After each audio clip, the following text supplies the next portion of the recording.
Hey guys, timestamps are on the screen right now for returning viewers or anyone who wants to skip ahead. I'll try and keep the video quick and concise for anyone who's watching the video while loading into a Breeze game. We'll start with attack. If your whole team is going B, you can trip window and elbow like this. If you're going split B and mid to hold more space, you can put a tripwire here in arches. And then save the second one to use on double doors or nest or somewhere else on site to hold the space a little bit better. If your whole team is going through mid, you'll want to trip this flank with this wire and this flank with a wire like this. If your whole team's going A, you can just trip here. If you're going split A, then I would just use this tripwire again and then maybe something else here once you push up onto ramp. If you're playing default or you don't really know what your team are doing, then this wire here and of course this one here are probably your best bets. Cage spots for taking space on mid. You want to stand in this corner before the round starts. Aim about here and jump throw. Cage triggered. This will give you a perfect cage for pushing up onto pillar and holding this space here. If you want to push with your team to, up through ramp, you just want to stand a little bit out from this wall, aim at this corner and jump throw. Cage triggered. This will give you a perfect cage for pushing up into ramp. Another common play you'll probably make is to use both cages like this to get out onto B site. Now using your camera on attack is really important. Breeze is pretty big, so you'll probably be out of audio range of your tripwires by the time you're on site. So there are certain agents that can get past them without being detected. If this is the case or your team want to play extra slow and take a lot of space, then this camera here is going to give you an extra layer of security. The main function of your camera on attack is going to be to throw into enemy space and take as much info as possible. The best spots are here on A, right here on B, and right here on mid. If you get the timing down right, you can open the camera and swipe across to get as much info as possible before they shoot it out. If they don't shoot it out, you should pick it right back up again because it'll only go on cooldown for 15 seconds instead of the 45 seconds it would be if the enemy broke it. That way you can use the camera again for post-plant. Breeze has some really good camera spots for holding space in post-plant, such as above tunnel here or above the arches here. On A, you'll probably end up putting the camera somewhere above the ramp. It's usually a good idea to hide it behind something so they can't see it from bridge and shoot it out really early. If you can, you should put the camera inside of ramp like this so that you can see people coming up ramp and also anyone pushing back site. Make sure you tell your team not to peek and to wait for the camera to give them info. Another fun camera spot is right here inside of hall.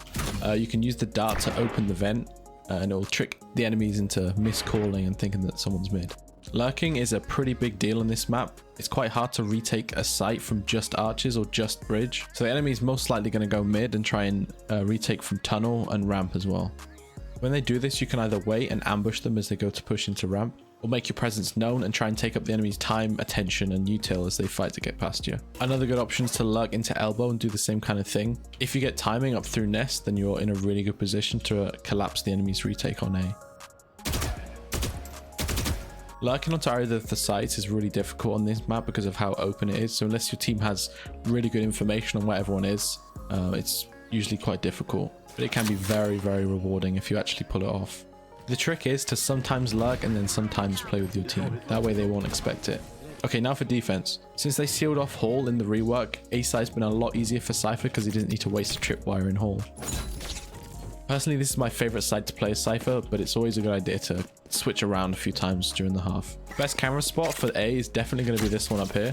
You just jump off of this platform and place it up on this box up here. You're going to see all of site and a good chunk of ramp as well. Other good spots are any kind of cam that goes behind the Viper wall or something that's hidden, such as this one here or this one here. A camera like this is really good because you can see people really early in the round and they're unlikely to shoot because it's quite well hidden. Cams for early info are also quite good if you're expecting a rush. Right here on A, here on mid, or something like this on B. If they do break your camera, it's a good idea to reposition it for the next round. Tripwires for A site are really nice. My go-to tripwires are this one and this one. This is a great kill trip for anyone running onto site, and this one's really hard to break and holds off anyone pushing in from ramp. And I play from this half wall area right here. There are so many good options on this site. These three are the main ones that I use for this area, where you can really get creative and do things like this. Since they buffed the tripwire range, there are some really crazy options. Just keep in mind that Sky's very popular on this map as well, and her dog's going to be looking for these tripwires. If you want to play from backside or this cubby area in here, then a really good tripwire is to do something like this. You catch anyone who's running into the stack like this, and they won't be able to shoot it because they'll have to turn around to break the one behind them because the stack's in the way. And if you position right, you can get some free kills. It's also going to stop any of the attackers who are going to flash through here to try and take this space. For cages on this site, if you're going to use one cage, let it be this one here. Cage triggered. You can use it to safely play off your kill trips and even the one on top of ramp. You can also get some really surprising cage peeks off on anyone who's in cave or on site, or even the people pushing up ramp. You should use your cages reactively though, and only throw them down once you hear someone. There are some one-way options for this site, but they're not great. Cage triggered. When you need to rotate off of this site, you're either going to place a tripwire here and take your camera for the retake, or you can leave your camera here and take one or both of your tripwires, using tunnel or elbow to stop them from flanking you while you retake. If you want to do some corner cages, this one on stack is quite effective. You just want to throw a cage down in this crack in the wall, and then listen for the rush and pop your cage. You can also throw your camera into cave to catch a slower push. B-side has also changed quite a bit since the rework, but my favorite cam is still this one here. You can see practically everywhere on site, and more importantly, you can see into tunnel and even the boxes leading up to nest, so you can see if anyone's trying to push mid. Other good cam spots are basically anything on this back wall high up. So once they break your first camera, you can start using things like this. My go-to tripwires for this site are both kill trips. The first one is here, and the second one goes like this. And I like to play from tunnel when I use these, and use the Viper's wall as cover. Another great tripwire is this one that goes right across archway. It's another one that you can't break unless you walk into it. If you're playing from back B, you can always use something like this, along with a wire on site like this that you can play off with a wall bang. Sometimes you might also have to trip tunnel if they like to push through mid a lot.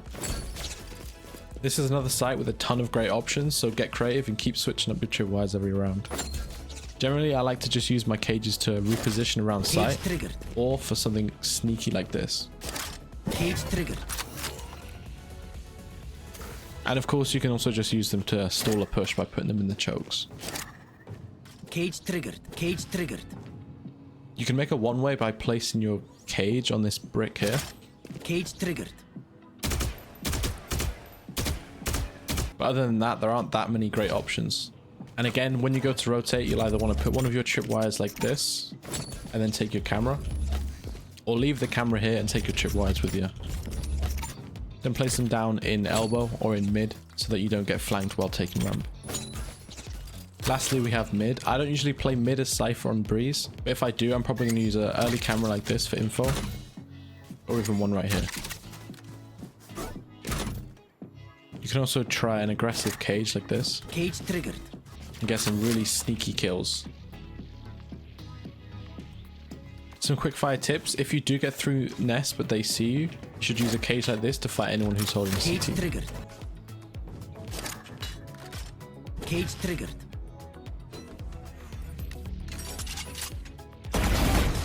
Okay, they're dead. This cage here is perfect for retaking and for using on defense. Cage triggered. It's honestly just one of my favorite cages in the entire game. Another fun trick you can do is to place your camera in here from defender side and use it to open the chute like this. This is really strong for confusing the enemy or for allowing your omen to TP up into hall for the perfect flank. My biggest piece of advice for Cypher players in general is to look at the top of your screen at the start of every single round and take inventory of the enemy's team comp and who has their ult. You should even hold tab and check how close everyone is to their ult, because if a killjoy is one off of her ult at the start of a round, it probably means she's going to take an orb and use her ult to take a site, in which case you need to set up completely differently. Your setups always need to reflect the enemy's team composition and ult status. Thank you guys for watching my guide to playing Cypher on Breeze. This is my first guide, so any feedback would be much appreciated. Let me know in the comments which map you'd like to see next. Bye.